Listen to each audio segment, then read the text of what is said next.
Fala, meu povo lindo, maravilhoso do canal do Mentor. Tudo bem? Tranquilo? Sossegado, na paz? É o seguinte, hoje nós estamos no nosso último episódio de Sociologia do curso do primeiro ano de ensino médio. Nossa temporada especial está chegando ao fim. Mas não deixa esse vídeo ser um dos mais importantes e um dos mais cobrados em vestibular. A gente vai estar trabalhando sobre a sociologia no Brasil. Então a teleaula de hoje está imperdível. Bora surfar essa onda? Galera, é o seguinte, a gente tem que entender um pouquinho qual foi a realidade na qual a sociologia veio parar aqui no Brasil. Está onde? Está no século XIX, proclamação da República, a gente vai ter diversas revoltas com cunho de emancipação, revoltas contra o Estado ali vigente, períodos de caos, períodos ali de realmente de certa instabilidade social e política. Quem estuda em República Velha vai enxergar isso muito bem. Então a gente vai estar passando ainda por um período de abolição da escravatura, uma abolição tardia, como vai ser a inserção desse grupo, dessa classe, os negros na sociedade. A gente vai estar trabalhando com muitos europeus, muitos imigrantes vindo para o Brasil para trabalhar nos serviços que antes eram utilizados a mão de obra escrava, principalmente nas plantações de café. Então a gente vai estar passando por um período de completa transformação social no Brasil. E enquanto isso nós vamos ter, e esse período pré-científico, a gente vai estar trabalhando muito com essas ideias. Então nós vamos estar tendo ideias de iluminismo, positivismo, darwinismo social, determinismo racial, de raças. Tudo isso muito parecido com o que a gente assistiu na nossa segunda teleaula, nas teorias sociais. Então esse primeiro período vai estar muito relacionado a essa questão racial.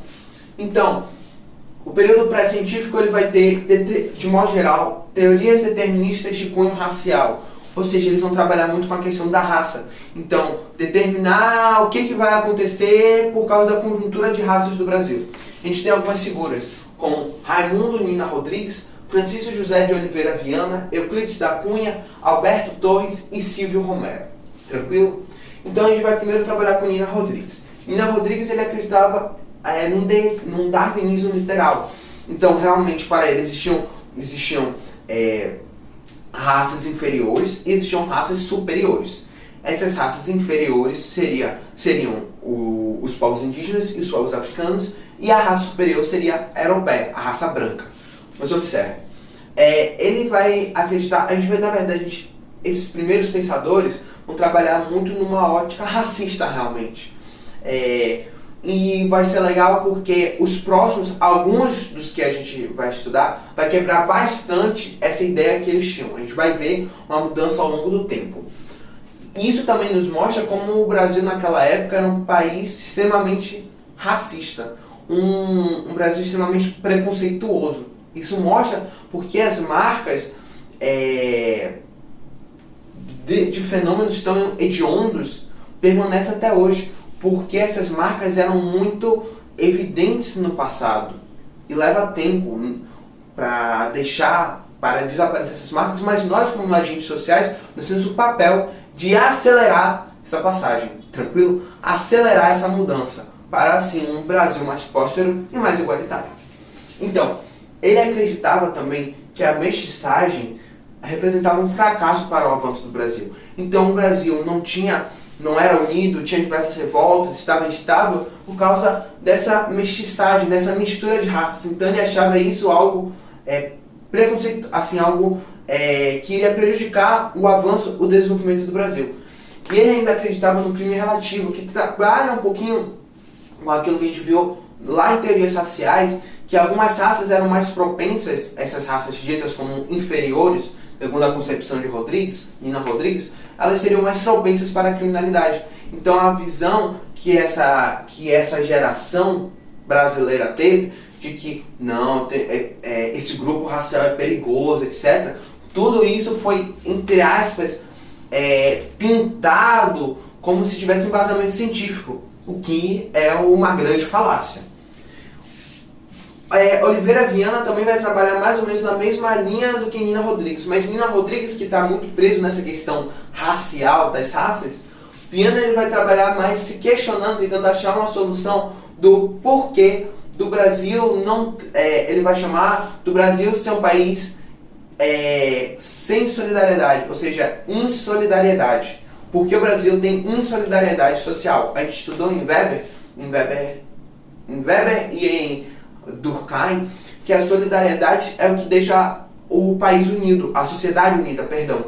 Então Viana ele vai estar se perguntando por que o Brasil não é um Brasil, naquele período, um Brasil unificado, com uma sociedade estável, mas por que então era todo fragmentado o Brasil?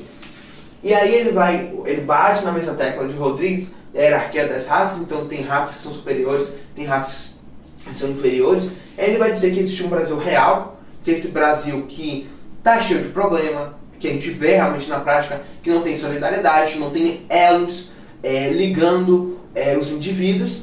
E nós temos um Brasil legal, que são das instituições, ou seja, do Estado. E seria papel do Estado trazer solidariedade, trazer ordem, trazer progresso para o Brasil real. Tranquilo? Esses dois acreditavam que a miscigenação era extremamente prejudicial. E Viana, ele vai concordar, tanto Viana quanto Rodrigues, eles vão concordar com o embranquecimento, perdão, apenas Viana.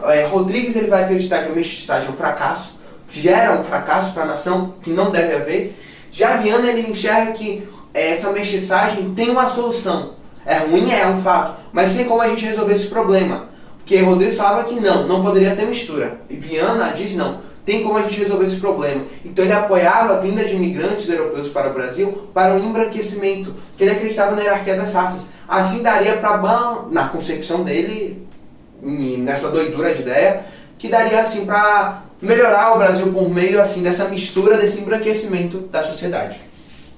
E a gente vai começar a ter uns personagens, umas figuras que vão começar a botar mais o pé no chão e falar assim, não é assim, tem alguma maluquice. Então, essas três figuras foram importantes para a transição para a sociologia realmente que nós teremos a partir de 1930, que já é uma sociologia científica. E já vai ter, então, indivíduos cursados em ciências sociais. E todos esses personagens, todas essas figuras, eles eram médicos, advogados, contadores, escritores. Eles não tinham formação em ciências sociais. Então eles faziam, não era ainda uma ciência que eles estavam propondo. Eles estavam tentando achar soluções, explicações para os fenômenos sociais que o Brasil estava passando.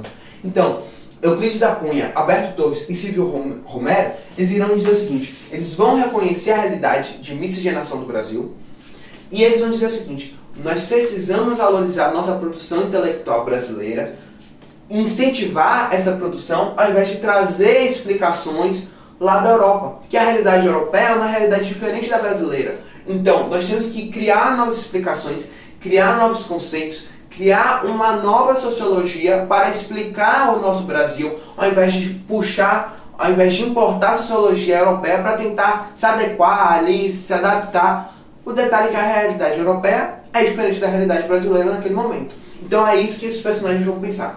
Então segura aí um pouquinho que a gente vai trabalhar realmente agora com a sociologia a partir de 1930, uma sociologia científica aqui no Brasil. Então segura aí, voltando para concluir a nossa conversa sobre a sociologia aqui no Brasil, tranquilo? Bora recapitular.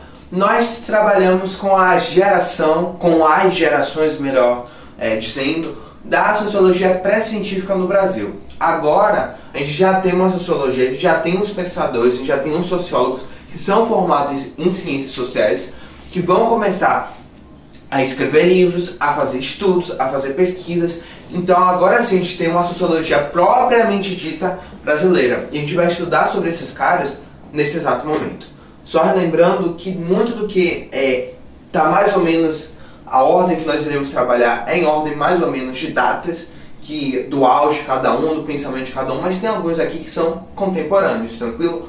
E a gente vai ter que resgatar muitas ideias do que a gente viu dos clássicos e de algumas oposições que eles têm em relação àquelas gerações pré-científicas que a gente trabalhou logo há pouco, tranquilo? Então bora lá.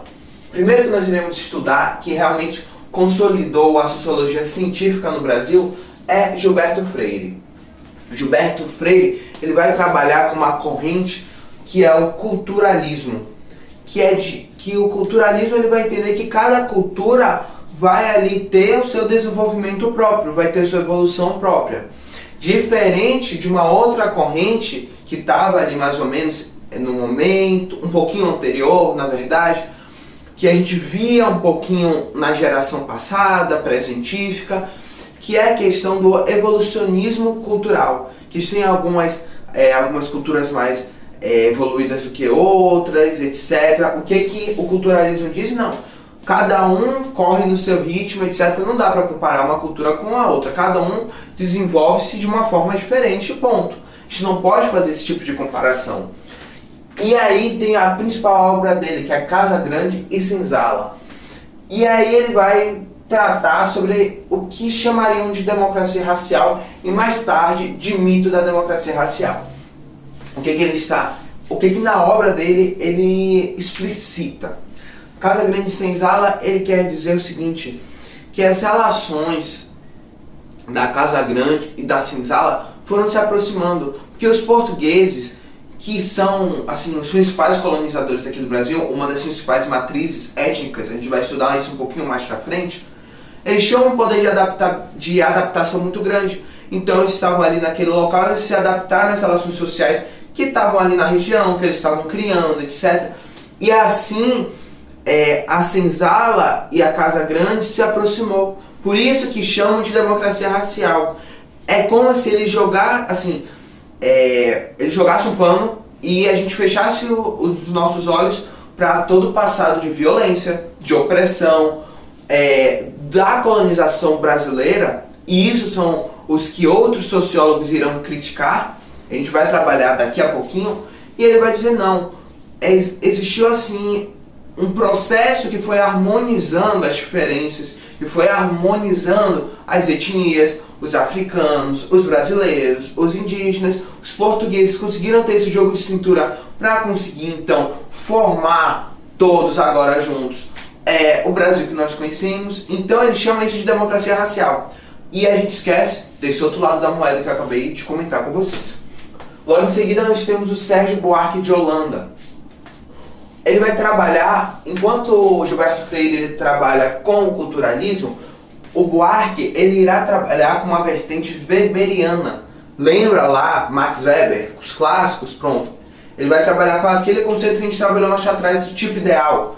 Então ele vai fazer esse tipo de comparação, etc. Mas comparar o quê? Ele irá comparar todo o aspecto social do brasileiro em um aspecto específico, que é em relação à formalidade. Ele diz que o brasileiro ele tem aversão à formalidade. Em que sentido? No sentido que o personalismo e o patrimonialismo eles estão ali no cerne da cultura e da sociedade brasileira. Como assim? Essa ideia do jeitinho brasileiro. E a gente ainda vai chegar lá. Espera lá. Ele vai trabalhar, então, ele vai utilizar como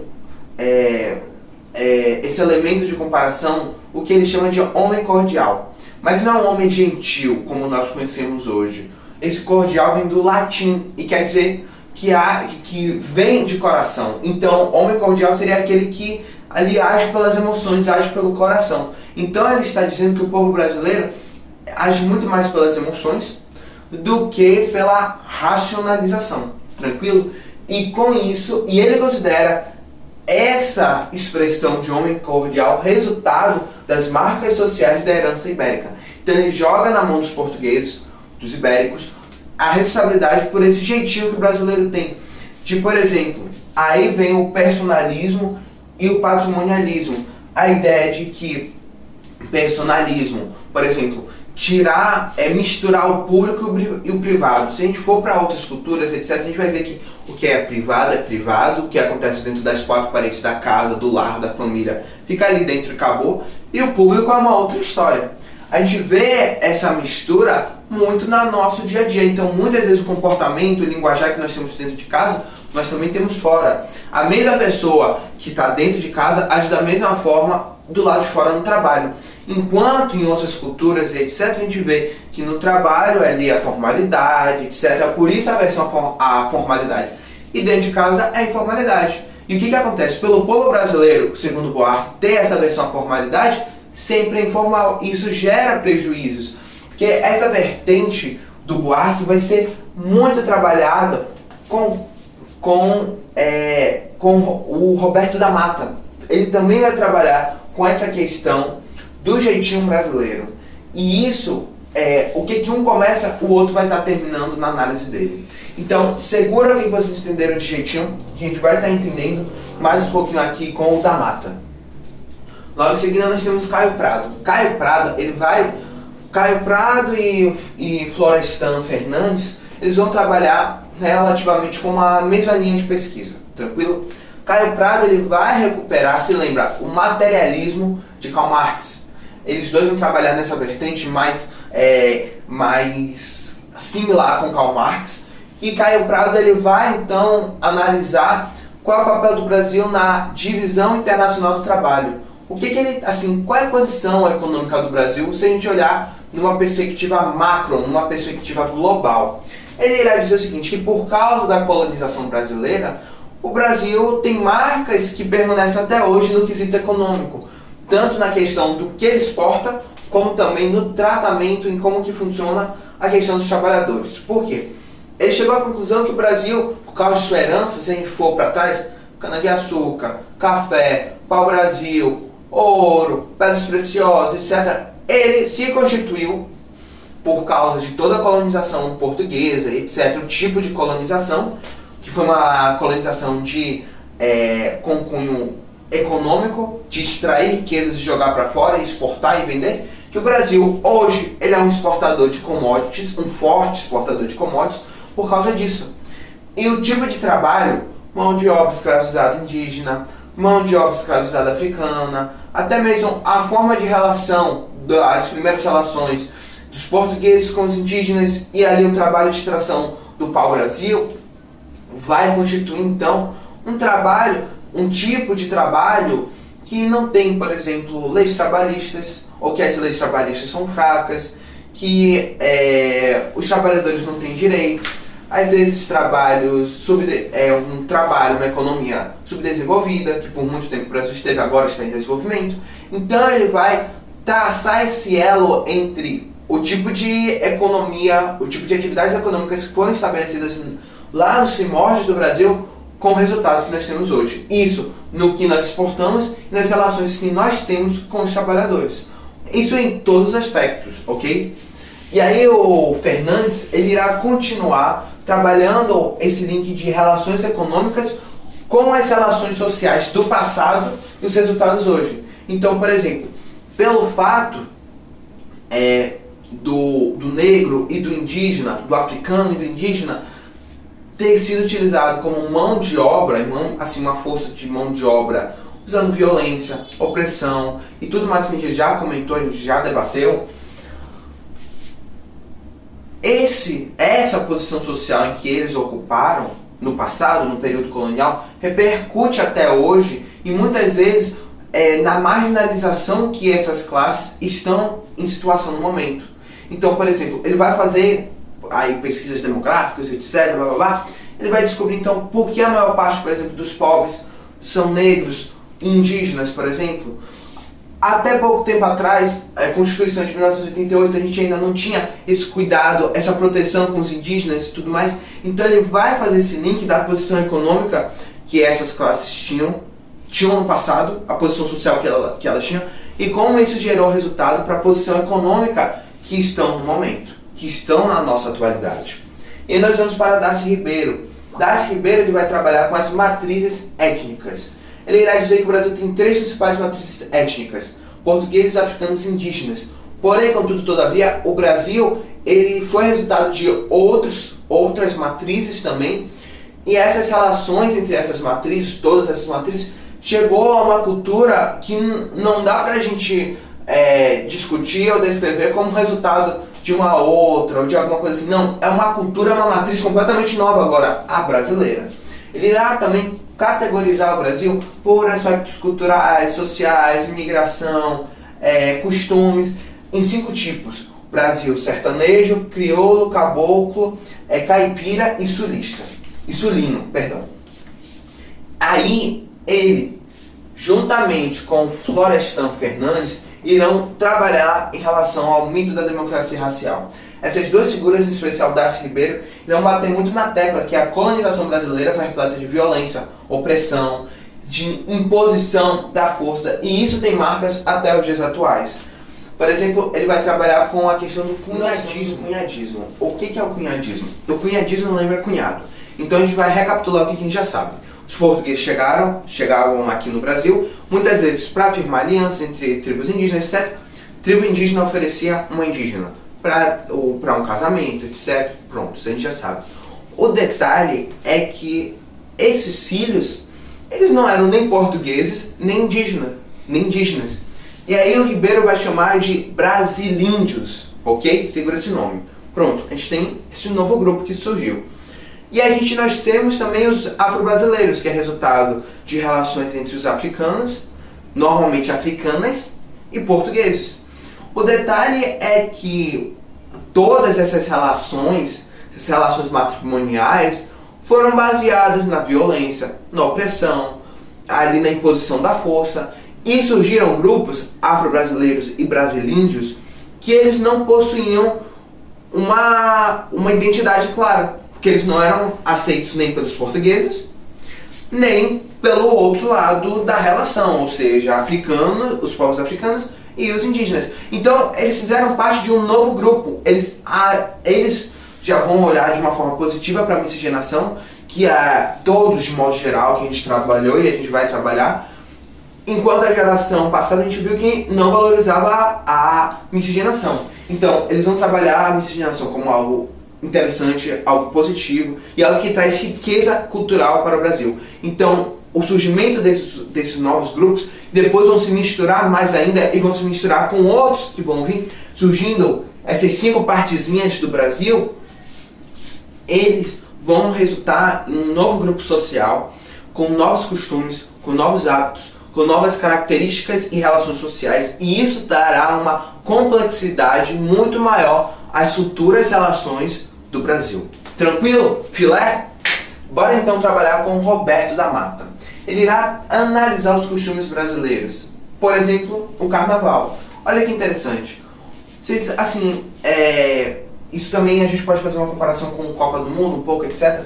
Como o Brasil tem essa característica que, por causa de alguns costumes, etc., meio que entra uma atmosfera de paz, de união, de integração. Carnaval, por exemplo, que a gente conhece a realidade brasileira. Ainda tem muita pobreza, ainda tem muita desigualdade, ainda não é um país totalmente unificado. Isso a gente já viu lá dos pré-científicos, que eles falavam por que o Brasil é um país assim, que parece ser tão fragmentado, o tempo todo tem rebelião, o tempo todo quer se emancipar, um pedacinho ali, um pedacinho do outro lado. E aí eles param tudo e entram numa atmosfera completamente diferente, que normalmente é de festividade. Exemplo, Copa do Mundo, Réveillon, que é mais atual, na época Carnaval, que é de paz, de união, meio que se apaga toda a realidade que acontece nos outros momentos do Brasil. Então ele vai estudar esse fenômeno aqui no Brasil. Ele também, juntamente com já as ideias de Buarque de Holanda, a questão do jeitinho brasileiro, mas aí ele vai chamar de malandragem como um valor cultural. Então, por exemplo, essa figura, a famosa frase, você sabe de quem eu sou filho, você sabe onde eu trabalho. Então essa questão da aversão à formalidade e etc. gerou no Brasil, no brasileiro, a questão da malandragem, de tentar ali dar o seu jeito de uma forma que fosse assim mais tranquila, que para a pessoa assim fosse mais assim favorável. E isso eles dizem, em especial da Mata, que tem herança lá atrás na própria colonização, etc. Que cada pedacinho com uma lei diferente, etc. Porque primeiro foi capitanias hereditárias no Brasil, depois é que realmente teve uma regência aqui no Brasil para tentar centralizar. O Brasil ser continental, ter o interior que não chega tão fácil assim, lei, comunicação, etc. Então tudo isso eles vão estudar. E aí ele vai trabalhar com a questão dos dias atuais. Porque lembra lá que a gente trabalhou com os pré-científicos, que assim existia o Brasil real e o Brasil legal, que o Brasil legal era um estado que era para impor as regras, mas o Brasil real era completamente caótico.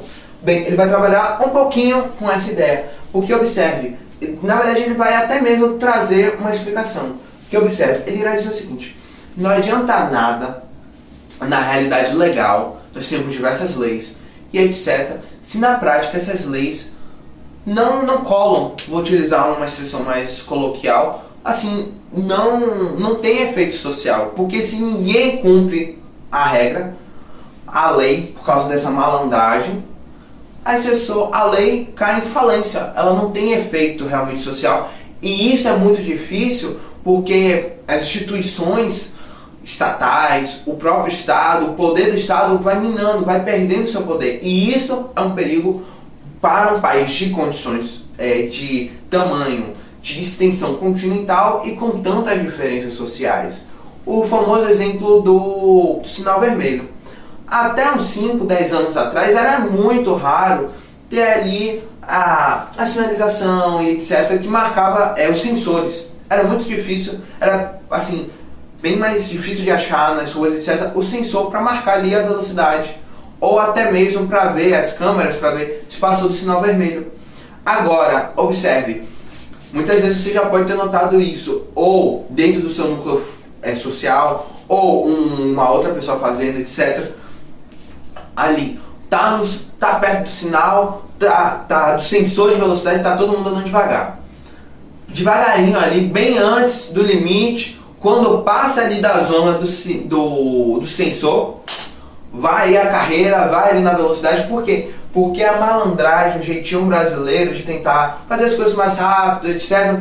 Porque um não está cumprindo a lei e não está recebendo uma punição, eu também não vou ter essa punição e etc. Então isso, para o da mata, é uma marca geracional, ou seja, que permanece por gerações, um valor cultural brasileiro. Galerinha, se vocês gostaram da nossa temporada de Sociologia, que hoje a gente está concluindo 100% os principais conteúdos de Sociologia do primeiro ano do ensino médio que caem no Enem, que são cobrados no Enem, deixa um like, se inscreva no canal e compartilha, para cada vez mais a nossa sala de aula cresça. Fazendo o seguinte, o ano está começando e a gente só está começando com as novidades aqui do canal. Então fique ligado, fique atento, que esse ano estará uma maravilha. Então galera, até a próxima, galera!